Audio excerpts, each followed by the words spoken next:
Hello everyone, welcome back to Show Knowledge Bank's YouTube channel. स्वागत है आपका एक बार फिर से शो नॉलेज बैंक के यूट्यूब चैनल पर। तो आज हम लोग देखेंगे बायोडाइवर्सिटी स्पेशल, ठीक है। जिसमें आज आपके टॉपिक्स कवर होंगे। एक तो बायोडाइवर्सिटी, दूसरा वेटलैंड इंटरनेशनल, इस ऑर्गेनाइजेशन के बारे में बात करेंगे। कार्टेजेना प्रोटोकॉल के बारे में बात करेंगे। उसके बाद रेड डेटा बुक के बारे में बात करेंगे, ठीक है, जो IUCN के द्वारा पब्लिश की जाती है। उसके बाद हम लोग बायोडाइवर्सिटी हॉटस्पॉट देखेंगे। और साथ में मैं आपको आज JNK की वेटलैंड्स जितने भी हैं वो भी आज आपको यहाँ पे याद करवा दूंगा, ठीक है। आपने JNK के कितने वेटलैंड्स हैं और टोटल रामसर साइट्स कितनी हैं, ठीक है। इंडिया की टोटल साइट्स कितनी है, 2022 में कितनी ऐड हुई हैं, पहले कितनी थी और आज की डेट में कितनी है, ये सारा कुछ आज हम लोग इस सेशन में डिस्कस करने वाले हैं, ठीक है। अगर ये सेशन पहला आपने देख लिया तो अच्छी बात है, अगर नहीं देखा है तो पहले सेट 1 देख लेना। ये हमारा सेट 2 है जिसमें मैं आपको करवा रहा हूँ मोस्ट इंपॉर्टेंट 50 टॉपिक्स, ठीक है। ये सिर्फ कहने के 50 टॉपिक्स हैं, आपको मोर देन 100 टॉपिक्स में कवर करवा दूंगा, ठीक है। ओके, तो आज के सेशन में भी आपके एटलीस्ट छः टॉपिक्स में आपको बायोडाइवर्सिटी के डिस्कस करवाऊंगा, जो कि आपके JKPSC एग्ज़ाम की रिलेटेड हैं और काफ़ी ज़्यादा इंपॉर्टेंट हैं, ठीक है। तो चलो स्टार्ट करते हैं बिना टाइम वेस्ट किए। चलिए, पहला क्वेश्चन देखिए, biodiversity is described as. Biodiversity क्या होती है, ठीक है। अगर आपने बायोडाइवर्सिटी का कुछ भी नहीं पढ़ा है तो कोई बात नहीं, इस सेशन में आपको काफ़ी कुछ सीखने को मिल जाएगा। बायोडाइवर्सिटी के अगर आपके वहाँ पे 3-4 क्वेश्चन आएंगे, इतनी गारंटी दे रहा हूँ, 4 में से आप 3 तो सही करके आ जाओगे, ठीक है। बायोडाइवर्सिटी क्या आपसे ये पूछा गया है, ऑप्शन देख लीजिए। The range of different species in an environment, okay. The seasonal and daily changes in environment, okay. The way species differ from one another, okay. The influence of physical factor on an environment, okay. तो ये सारे आपको option दिए गए हैं और आपसे पूछा क्या गया है कि भाई साहब बताइए इनमें से बायोडाइवर्सिटी क्या चीज़ है। तो चलो पहले मोटा मोटा जान लेते हैं बायोडाइवर्सिटी है क्या चीज़। देखो, बायोडाइवर्सिटी नाम से ही दिख रहा है, bio means life, okay. Diversity means variety, ठीक है।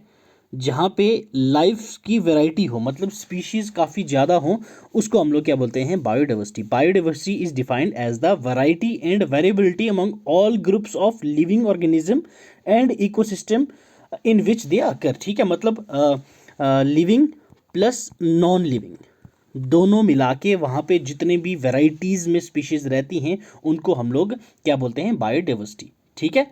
तो इसमें ऑप्शन आपका कौन सा सही बैठा, that is option 1, the range of different species in an environment, ठीक है। यही कहा मैंने आपको। तो ये था हमारा बायोडाइवर्सिटी। और बायोडाइवर्सिटी को हम लोग 3 टाइप्स में क्लासीफाई करते हैं, ये भी आपको पता होना चाहिए। पहला आ गया आपके पास जेनेटिक, ठीक है, जेनेटिक डाइवर्सिटी। दूसरी आ जाती है आपके पास स्पीशीज डाइवर्सिटी। तीसरी आती है आपके पास कम्युनिटी, ठीक है, कम्युनिटी, या फिर जिसको बोलते हैं हम लोग इकोसिस्टम डाइवर्सिटी।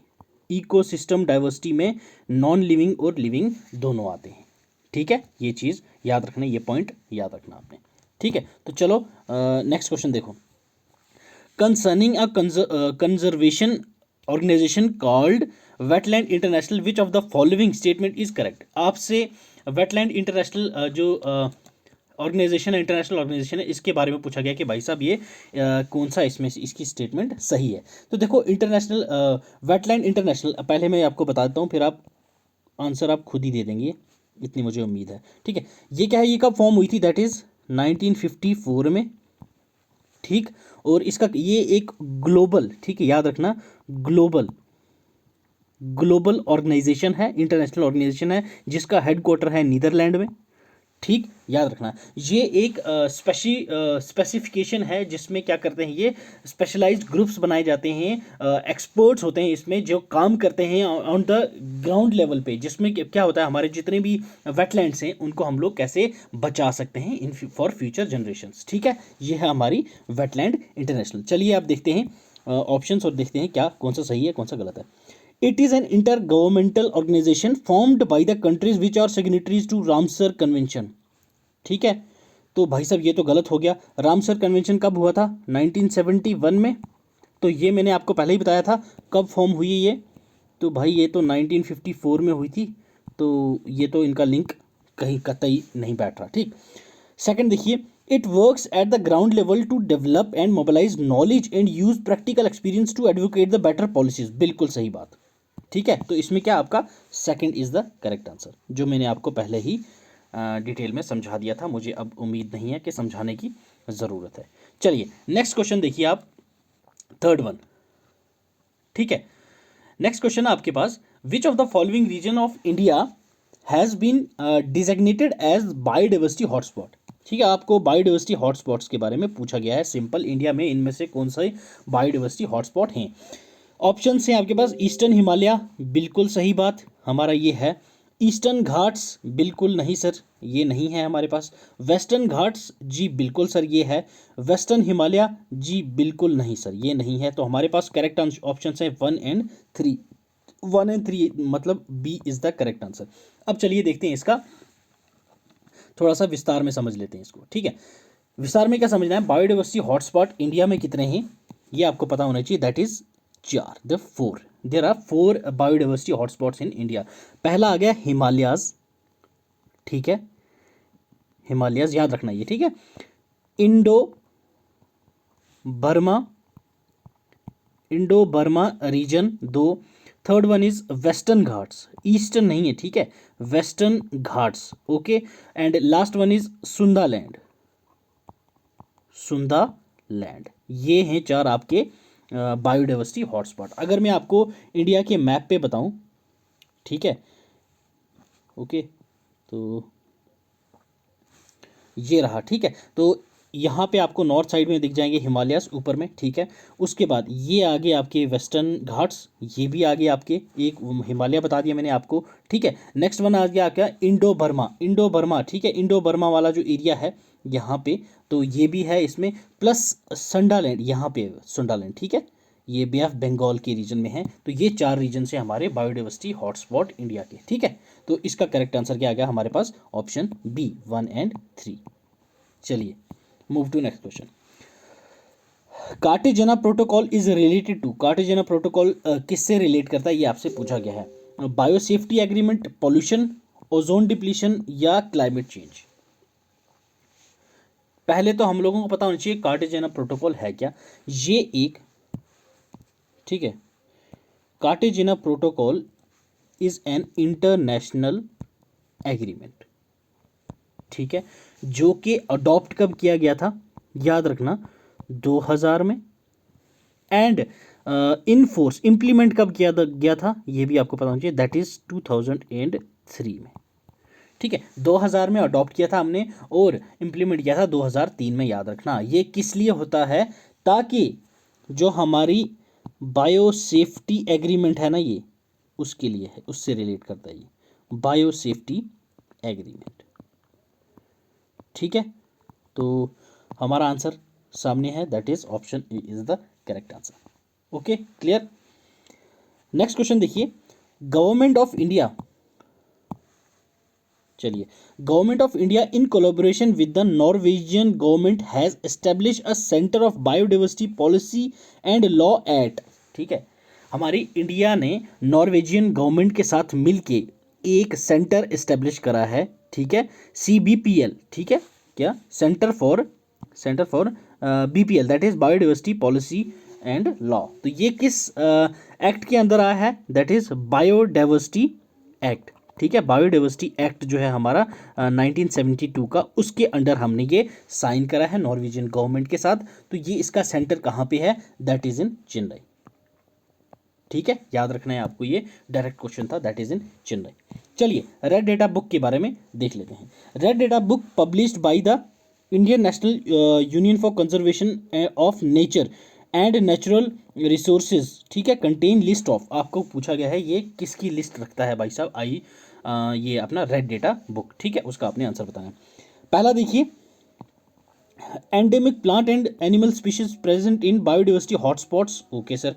नेक्स्ट आपसे सेकंड बोला गया threatened plant and animal species, ठीक है सर। थर्ड आपसे बोला गया protected sites for conservation of nature and natural resources in various countries, ये तो है ही नहीं, ये प्रोटेक्टेड की बात ही नहीं करता। रेड डेटा बुक हमेशा क्या करता है ये भाई साहब, ये कंटेन करता है लिस्ट किस किस की, threatened plant and threatened animal species, इन दो स्पीशीज की जो थ्रेटेंड होती हैं, ठीक है, दो एक्सटेंट पे आ गई होती हैं, उनकी बात करता है, उनको रजिस्टर करके रखते हैं रेड डेटा बुक में, ठीक है। इसको पब्लिश कौन करता है ये पहले ही बता दिया उन्होंने, IUCN, ठीक है, IUCN, clear, red data book. तो इसका हमारा आंसर क्या आ गया, सेकंड ओनली, ठीक है। क्यों, क्योंकि ये threatened plant and animal species को ही कंटेन करता है। चलिए, the maximum biodiversity is found in, तो मैक्सिमम बायोडाइवर्सिटी कहाँ पाई जाती है, आपको एक ये बता दूं मैं, ठीक है। मैक्सिमम बायोडाइवर्सिटी और रिचेस्ट बायोडाइवर्सिटी रीजन्स जो होते हैं वहाँ पे रेन काफ़ी अच्छी होती है।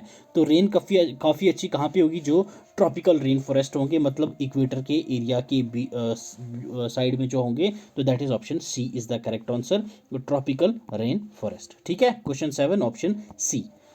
चलिए, the greatest diversity of animal and plant species occur in, ये मैंने अभी आपको लास्ट क्वेश्चन में ही बता दिया, जहाँ पे क्या होगा, हमारे पास रेन अच्छी होगी तो वहाँ पे होगा, ठीक है। हैवीली पॉल्यूटेड एरियाज नहीं भाई साहब, डेजर्ट एंड सवाना यहाँ तो बिल्कुल सूखा है, बारिश तो होगी नहीं।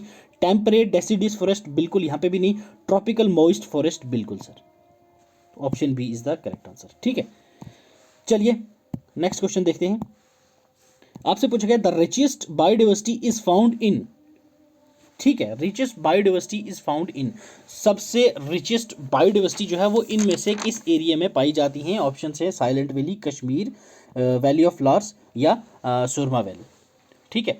तो that is in silent valley, silent valley में पाई जाती है ये रिचेस्ट बायोडाइवर्सिटी। क्यों, यहाँ पे क्या है, ये कहाँ पे है silent valley, that is in Kerala, ठीक है, केरला में पड़ती है। और केरला में एक चीज़ और भी है, दैट इज नीलगिरी हिल्स, ठीक है। और साइलेंट वैली की कुछ स्पीशीज हैं जो आपको पता होनी चाहिए, that is dragon flies, okay. उसके बाद आपके पास आ जाता है लाइन्ड टेल्ड मकाऊ, ओके। उसके बाद आपके पास आ जाता है पैंथर, ठीक है। और भी हैं, मगर ये 3 स्पीशीज आपकी इंपॉर्टेंट है, ये आपको पता होना चाहिए about silent valley. Silent valley is in Kerala, ठीक है, केरला में याद रखना है। केरला में ही नीलगिरी हिल्स हैं, अन्नामुडी हिल्स हैं, ये सभी भी केरला में ही आती हैं। Kerala is in western Ghat area, okay.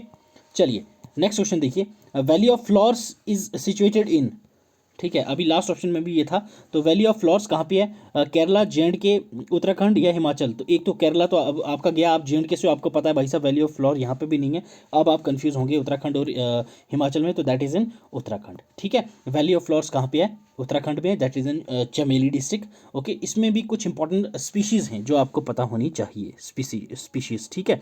पहली आ गई आपकी Asiatic black bear, okay. Next आ गया आपके पास स्नो लेपर्ड, ओके। उसके बाद आपके पास आता है मस्क डियर, उसके बाद आ जाता है ब्राउन बियर, ओके। उसके बाद आ जाता है आपके पास रेड फॉक्स, ठीक है। उसके बाद आपके पास आ जाता है blue sheep, okay, blue sheep, ठीक है। तो ये आपको सुन के क्लियर हो गए होंगे। राइटिंग आपको थोड़ी सी साफ नहीं है इसमें, क्योंकि मैं चाह रहा हूँ कम टाइम में ज़्यादा से ज़्यादा इन्फॉर्मेशन आपको दे दूँ, ठीक है। चलिए नेक्स्ट क्वेश्चन देखिए, which of the following wetlands are designated as Ramsar sites, India में कौन कौन से वेटलैंड्स जो हैं वो एज अ रामसर साइट्स यहाँ पे हैं, ये आपसे पूछा गया है। और आपके नीचे ऑप्शंस दे रखे हैं 4, तो बताइए मुझे कौन सा इसमें से सही है, ये किसकी बात सही कर रही है। ऑप्शन 1 चिलिका लेक, बिल्कुल सर सही बात है, ये रामसर साइट है। केवलादेव बिल्कुल सर रामसर साइट है सर। वुलर लेक बिल्कुल सर है सर। लोकटक लेक बिल्कुल सर है sir. Keoladeo is in Rajasthan, Wular lake is in अपना J&K, ठीक है। लोकटक इज़ इन मणिपुर, ठीक है, ओके। अब मुझे बताइए चिलिका लेक, ठीक है, ये आप मुझे बताइए कमेंट सेक्शन में कहाँ पे है, बहुत इंपॉर्टेंट है, मैक्सिमम एमसीक्यूज में ये मैं डिस्कस कर चुका हूँ चिलिका लेक, ठीक है। ये आप लोग मुझे कमेंट सेक्शन में बताइए। तो चलिए इसी के साथ साथ मैं आपको बता देता हूँ 15 अगस्त 2022 को हमारी जो रामसर साइट है, रामसर साइट की लिस्ट में ऐड हुई थी कितनी साइट्स, दैट इज़ 11, ठीक है। पहले इंडिया में कितनी रामसर साइट्स थी, तो वो थी 64 सर। 11 बाद में और ऐड हुई तो हो गई कितनी सर, 75, ठीक है। तो ये कौन कौन सी थी, ये आपको मैं PDF में डाल दूंगा, वहाँ से पढ़ लेना। बट यहाँ पे मैं आपको अभी बताने वाला हूँ एक चीज़ और, दैट इज़ के रामसर साइट्स के बारे में बताऊंगा, और J&K की कौन कौन सी है रामसर साइट्स, ये मैं आपको अभी सारी की सारी बताऊंगा।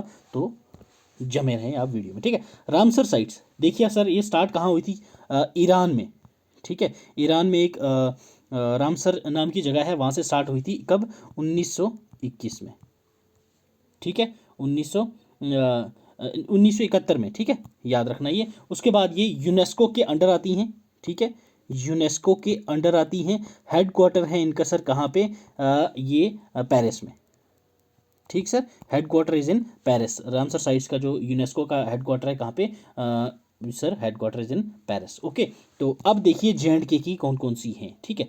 पहले कौन कौन सी थी सर, कश्मीर की दो थी, एक होकरनार, दूसरी थी वुलर। ये दो आ जाती थी अपने कश्मीर सेक्टर में, ठीक है। जम्मू सेक्टर में कौन सी है सर, तो दैट इज़ सुरिनसर मानसर, सुरिनसर मानसर, ये एक ही है सर, ये जम्मू वाले से साइड से थी, ठीक है सर। अब यहाँ पे 2022 अगस्त 2022 में जो ऐड हुई है कितनी होगी सर अपनी, 3 हो गई। तो दो और ऐड हुई थी सर J&K की, ठीक है, J&K की। तो सर पहली थी आपके पास हैगाम,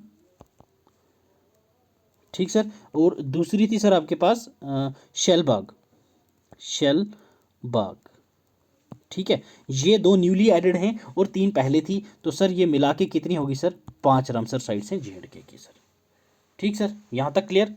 तो चलो सर नेक्स्ट क्वेश्चन पे छलांग लगाते हैं। As an ecosystem wetlands are useful for which of the following. Ecosystem के लिए वेटलैंड्स किस चीज़ के लिए यूज़फुल है, आपको मैं पहले बता दूं, जो हमारी वेटलैंड्स हैं वो हमारी काफ़ी हेल्प करती हैं। क्यों, वेटलैंड्स जो होती हैं वो स्पॉन्ज की तरह हैं, ठीक है, स्पॉन्ज की तरह होती हैं, ठीक है। तो स्पॉन्ज हमारा क्या करता है, पानी जब एक्स्ट्रा होता है तो उसको चूस लेता है। तो जहाँ जहाँ वेटलैंड्स होती हैं वहाँ पे फ्लड्स नहीं आते, फ्लड्स प्रोटेक्शन एरिया हो जाते हैं वो।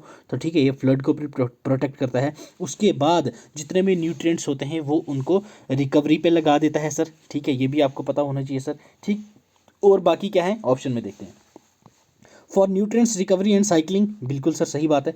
For releasing heavy metals through absorption and by plants, बिल्कुल सर सही बात है। In reducing siltation of rivers by retaining sediments, बिल्कुल सर सही बात है। तो आपका ऑप्शन डी हो गया सर यहाँ पे करेक्ट, ठीक sir, D all of the above. चलिए सर नेक्स्ट क्वेश्चन देखिए। Concerning the wetlands of India consider the following statement, ठीक है, आपसे पूछा गया है इनमें से कौन सी स्टेटमेंट सही है sir. Okay, the country's total geography area under the category of wetlands is recorded more in Gujarat as compare to other areas, बिल्कुल सर सही बोला इन्होंने, पहली स्टेटमेंट तो हमारी सही होगी सर, ठीक है। सेकंड बोल रहे हैं sir, in India total geographical area of coastal wetlands, ठीक है, coastal wetlands larger than the total inland area of wetlands, ठीक सर। इन्होंने क्या बोला, जो जियोग्राफिकल एरिया है कोस्टल वेटलैंड्स का वो बड़ा है किससे, इनलैंड एरिया का। तो ऐसा नहीं है सर, ये होगी गलत बात, ठीक है। तो सही बात क्या है सर, सुनो अब आप हमसे थोड़ी सी सही बात की मजे, ठीक। सही बात क्या है सर, इनलैंड वेटलैंड्स जो हैं हमारे, कहाँ गए ये, इनलैंड, ठीक है, इनलैंड वेटलैंड्स जो हैं वो सर कंप्राइज करते हैं हमारे 69.22%, ठीक सर, क्लियर। और कोस्टल एरिया वाला जो इन्होंने बोला बड़ा होता है सर, ये कोस्टल एरिया वाला जो होता है ये करता है सर कितना, 27%। तो आप सर कंपेयर कर ही सकते हो कौन सा बड़ा है कौन सा छोटा है। और लो वेटलैंड्स जो आते हैं सर थर्ड कैटेगरी के, ठीक है, वो कंप्राइज करते हैं सर हमारे पास 3.64%। तो सर सबसे बड़ा एरिया कौन सा होता है हमारे पास, दैट इज इनलैंड वेटलैंड्स। उसके बाद सर आते हैं हमारे पास कोस्टल वेटलैंड्स, उसके बाद आते हैं सर लो वेटलैंड्स। ये 3 तरीके के होते हैं हमारे पास सर। हमारा ऑप्शन इसमें क्या आ जाएगा सर, फर्स्ट वाला करेक्ट है, तो that is option E is the correct answer, only 1 sir, ठीक है सर।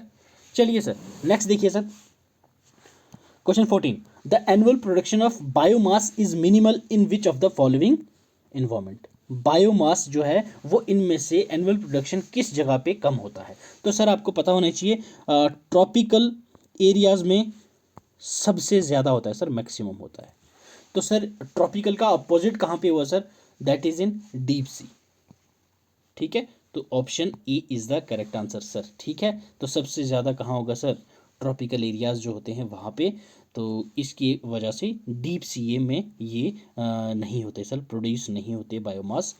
तो इसका आंसर था सर हमारा ऑप्शन ए, ठीक है। तो इसकी PDF भी आपको सर हमारे टेलीग्राम चैनल पे मिल जाएगी। उम्मीद करता हूँ आपको आज का ये सेशन काफ़ी फ्रूटफुल लगा होगा। अगर पसंद आया तो लाइक ज़रूर कीजिएगा, अगर नए हो तो सब्सक्राइब करके ज़रूर जाइएगा। नेक्स्ट सेशन भी आपका आ जाएगा जल्दी ही। और कल से सर मैं 2 सेशन डालूंगा, एक करंट अफेयर्स का भी डालूंगा, ठीक है, जिसमें मोस्ट इंपॉर्टेंट 50 क्वेश्चंस डाल दूंगा आपके लिए, ठीक है। और बाकी सर चलिए खुश रहो, पढ़ते रहो। God bless you, keep learning, keep sharing.